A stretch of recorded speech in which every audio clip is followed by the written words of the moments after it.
So without any further ado, can we have the first video जिसमें हम देखेंगे epic channel के बारे में.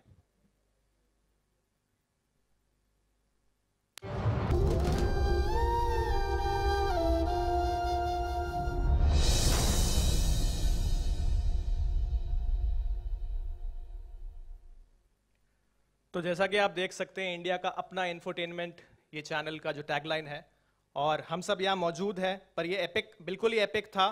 पर एक चीज that caught my attention is my favourite cricketer who is sitting here, the living legend mister Virender Sehwag. Can we have a big round of applause for him first of all. So mister Virender Sehwag जो है वो TV के ऊपर अपनी नई inning की शुरुआत करने जा रहे हैं. उसके लिए भी एक जोरदार तालियां होनी चाहिए. आप लोग ने खाना खाया वहां पे, दिखना चाहिए थोड़ा खाना खाया.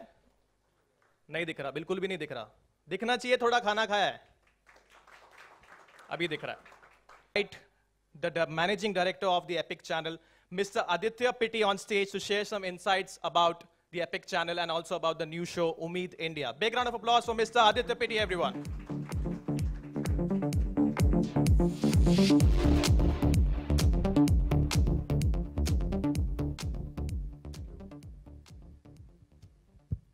Thank you. Thank you. So good afternoon, ladies and gentlemen. On behalf of Epic, I take immense pleasure in welcoming you all to this launch of Umeed India, the most inspiring TV series of this year. As the name suggests, the show's main objective is to showcase and highlight the stories, achievements, aspirations, hard work, and struggle of some of our best athletes, some of who are already training for the 2020 Olympics. They are preparing in adverse conditions and lack basic technical and financial support. With this show, we aim to mobilize Epic as a platform and Virender ji's deep commitment to Indian sports to create awareness about these athletes and share their inspiring stories with the rest of the world.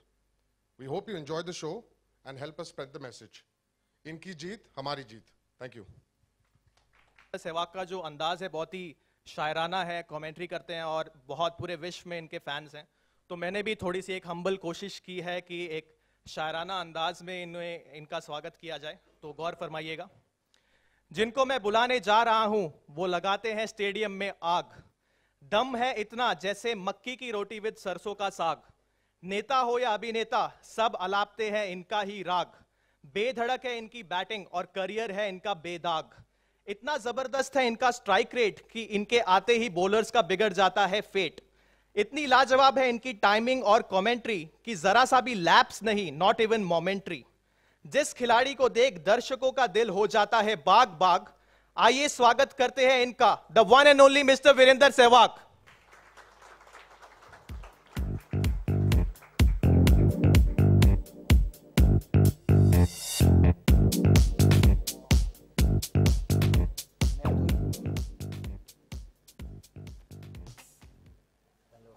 Hello.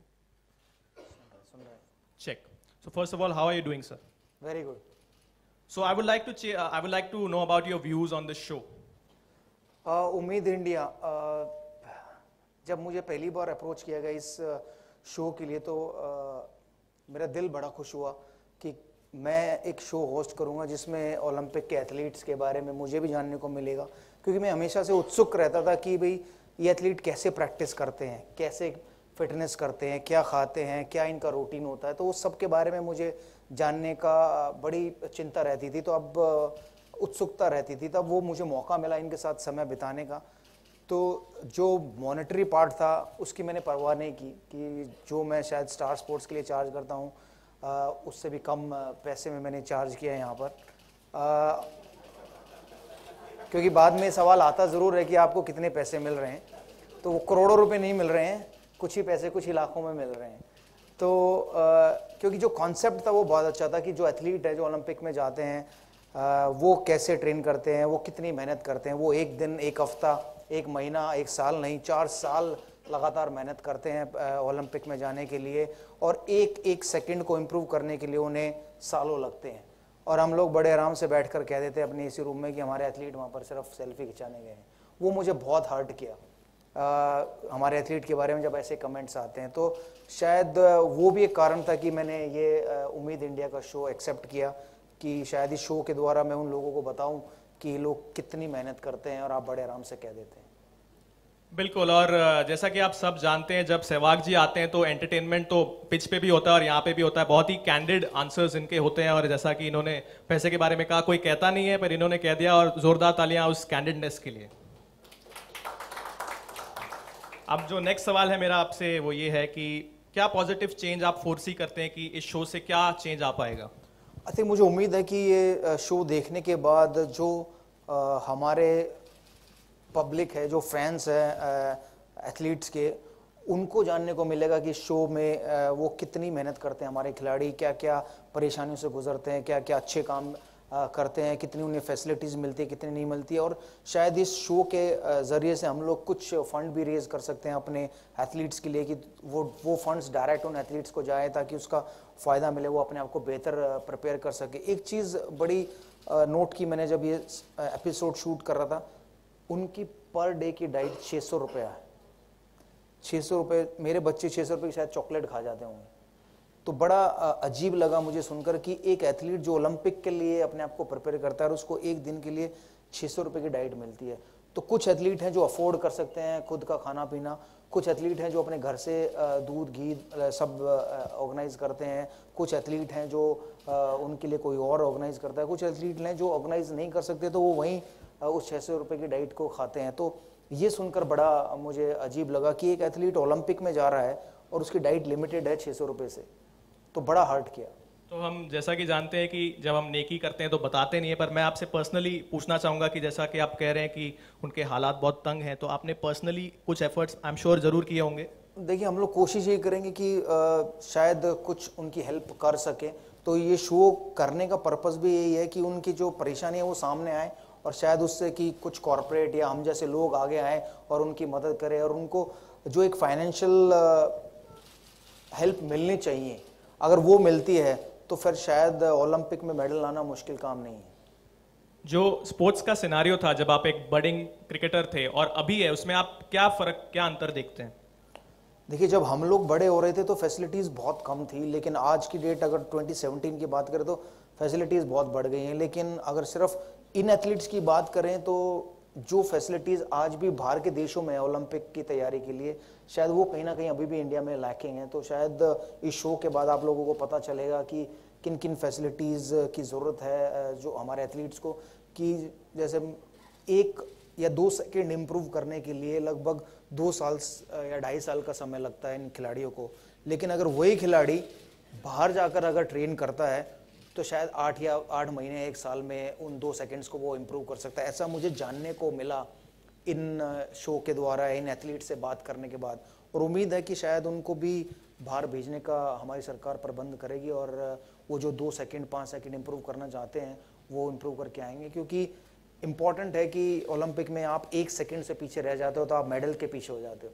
अगर आपने मेहनत की हो, अपनी अच्छी facilities या अच्छी training की हो, तो वो 1 सेकेंड आप इम्प्रूव करते हो और आप मेडल लेके आ सकते हो। मैंने पढ़ा कि आपने कहा था कि जो ये स्पोर्ट्समैन होते हैं, इनकी जो मेहनत होती है हमें तो टीवी पे ही दिखती है जब वो आते हैं, पर प्रतिदिन जो ये मेहनत करते हैं वो हमें नहीं दिखती, और शायद इस शो के जरिए हमें वही पता चलेगा। जी बिल्कुल।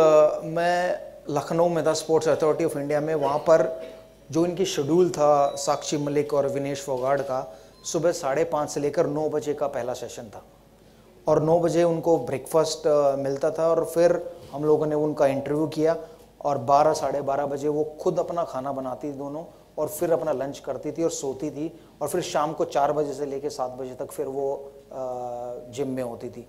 तो कितना समय वो एक दिन में अपनी मेहनत करती हैं, और फिर खुद खाना बनाना, खुद खाना। और मुझे लगता है कि कहीं ना कहीं शायद ये चेंज ज़रूर आना चाहिए इस शो के बाद, कि जो 600 रुपये की डाइट है उसमें ज़रूर बदलाव आना चाहिए। क्रिकेट को हमेशा ज़्यादा इंपॉर्टेंस दी गई है इंडिया में, और इसमें कोई शक नहीं है, और आप एक क्रिकेटर हैं और इसके बावजूद आप इस शो में हैं, तो आपको क्या लगता है कि ये एक संदेश दे रहा है, एक संकेत दे रहा है पूरे भारतवासियों को कि हम सब, हमारा सपना एक है, हम एक ही ओर जा रहे हैं, कि स्पोर्ट्स एक होना चाहिए, बल्कि अलग थलग नहीं करना चाहिए? जी बिल्कुल, स्पोर्ट्स एक होना चाहिए। और अब फ़ायदा क्या हुआ अभी इंडिया में कि बहुत सारी लीग स्टार्ट हुई हैं दूसरे स्पोर्ट्स की, और बहुत सारे स्पोर्ट्स पर्सन अब रोल मॉडल बन गए, चाहे वो सानिया मिर्ज़ा हो, साइना नेहवाल हो, श्रीकांत हो, बैडमिंटन के ये खिलाड़ी। चाहे सुशील कुमार हो, अभिनव बिंद्रा हो, इन्होंने विजेंद्र सिंह हो, इन्होंने मेडल लेकर आए हैं ओलंपिक में और ये एक रोल मॉडल बने हैं दूसरे स्पोर्ट्स के लिए। उनको देखकर शायद दूसरे बच्चे, यंग बच्चे या बच्चियां अब दूसरे स्पोर्ट्स को अपना रहे हैं और शायद आने वाले समय में देखेंगे आप भारत भी काफ़ी मेडल्स लेके आएगा ओलंपिक में। बिल्कुल बिल्कुल लाएगा। और मेरा जो आखिरी सवाल आपसे ये है कि जो स्पोर्ट्स में दिलचस्पी रखते हैं, जो स्पोर्ट्स स्टार बनना चाहते हैं, उनके लिए क्या मैसेज है आपका? देखिए, मैंने जो अभी तक 7 एपिसोड किए उसमें एक बात तो ये तय है कि आप बगैर मेहनत के, बगैर डेडिकेशन के किसी भी स्पोर्ट्स में आगे नहीं जा सकते। तो जिन भी खिलाड़ियों से मैंने बात की वो यही कहते हैं कि मेरा जुनून है इस खेल के लिए, मुझे इस खेल से प्यार है। जब तक आपको उन यंग बच्चों को उस खेल से प्यार नहीं होगा, उसके खिलाफ जुनून नहीं होगा, मुझे नहीं लगता कि वो आगे कहीं जा सकेंगे। तो ये एक चीज़ मैंने ज़रूर सीखी है। बिल्कुल। और हमने जो है एपिक चैनल का जो प्रोमो है, जो एवी है, वो तो देखा ही, पर एपिक चैनल के बारे में तो सब जानते ही हैं, पर ये जो नया शो है इसका प्रोमो का वक्त अभी हो चुका है। Can we have the second AV please? आसान था क्योंकि पढ़ के बोलना था। बिल्कुल, जैसा कि मैंने कहा, बहुत कैंडिड है सहवाग जी और नेवर फेल्स टू एंटरटेन। और now we are open to the questions from the media persons.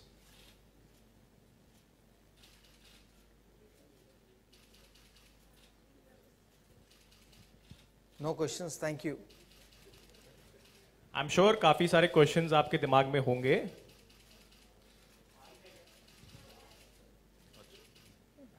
सवाल एमडी साहब के लिए था। अमित फ्रॉम दैनिक जागरण। जी, कहाँ पे हैं आप? यहाँ आपके राइट।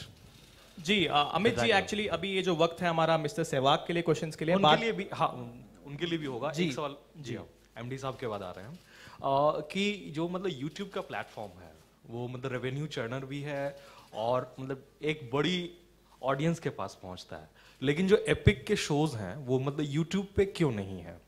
मतलब किस स्ट्रैटेजी के तहत उन्हें मतलब यूट्यूब पे नहीं डाला जा रहा उनके एपिसोड्स को? या इफ यू कैन।